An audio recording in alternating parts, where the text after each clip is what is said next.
Alright, ladies and gentlemen, so in this video we are opening up a new topic as we talk about vectors and scalars. Alright, one thing we can get out of this is going to be some fun names that we start talking about, vectors and scalars, some cool things to look into, and so we're gonna dive into the material right away. And so the goal of this video is to simply define what a vector and a scalar is, and then kind of relate them in a way of some, I guess, a few examples as to relate them, all right?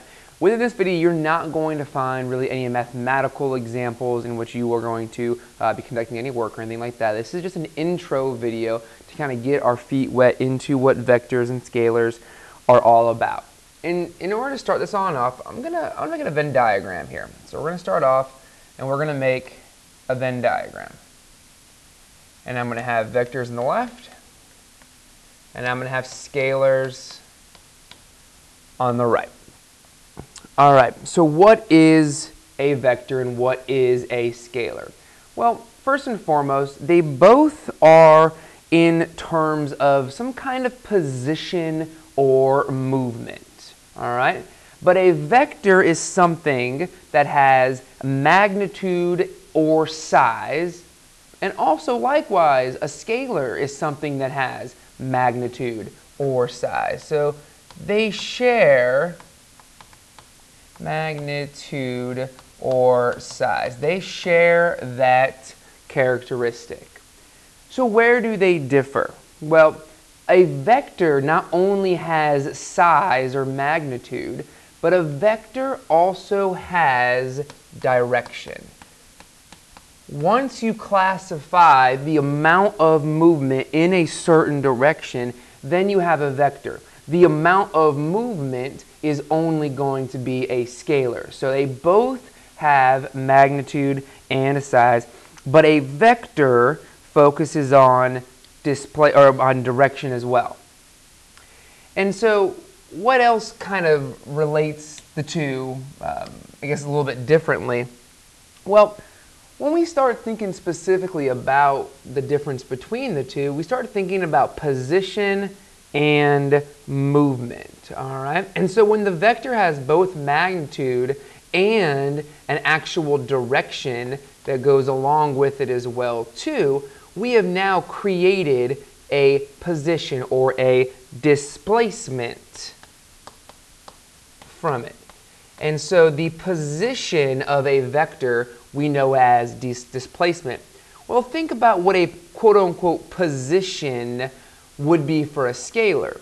Well, if I just say, hey, you moved 5 feet or you moved 2 feet or whatever the case is, there's no direction with it. The only thing you know is the value, and the value is the distance.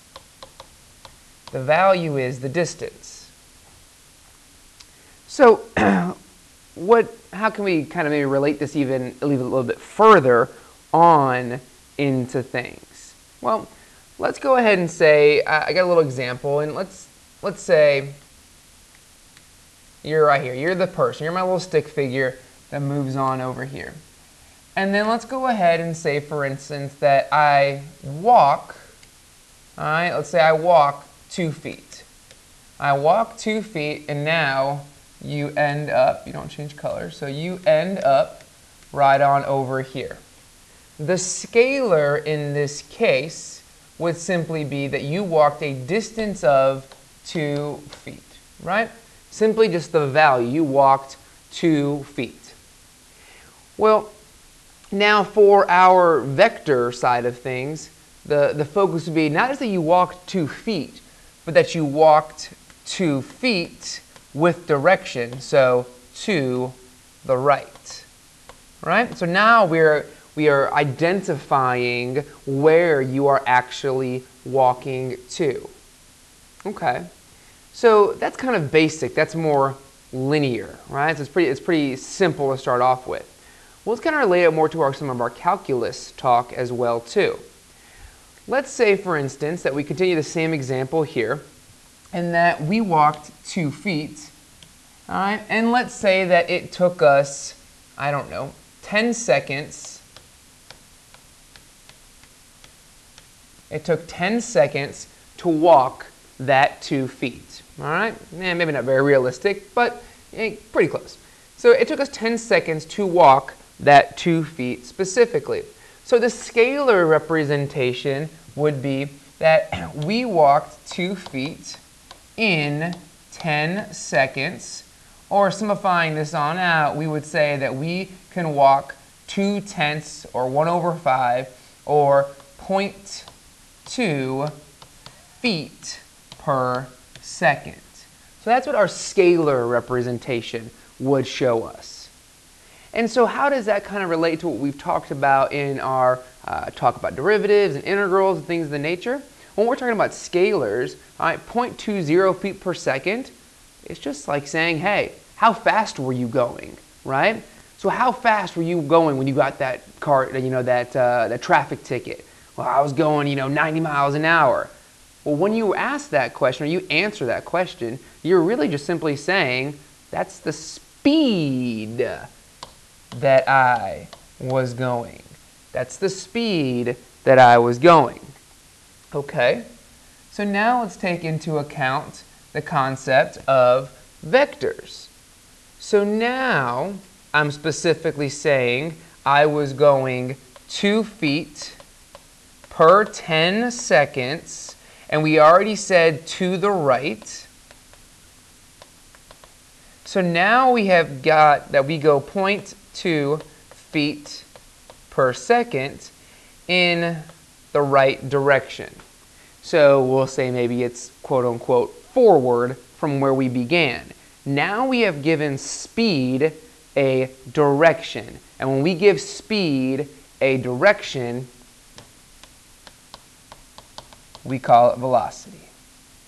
All right, and so let's kind of recap the video. So we've talked about, hey, together both vectors and scalars have magnitude. They have size to it, right? It's moving 2 feet. It's moving at a speed of 0.2 feet per second. The difference in the basics is that, hey, scalar is just the distance, just the amount. The vector is the amount and a specified direction in which you're going to. Then you start thinking about position. Well, in a position side of things, okay, we think about vectors as displacement, and we think about scalars as the distance to them. And then finally, in terms of a movement or a thought of how fast were you moving at a specific time, all right, we think about scalars as just being the speed. You're not specifying where you're going or what direction where you're going. Were you going north, south, east, west, northeast, so on and so forth? You just simply were going blank miles an hour. But then when you say velocity, I was going 90 miles an hour, east, that gives direction as to where you're going. And because east may be backwards from your home in terms of where your work is, or whatever the case may be. And so notice this difference between vectors and scalars.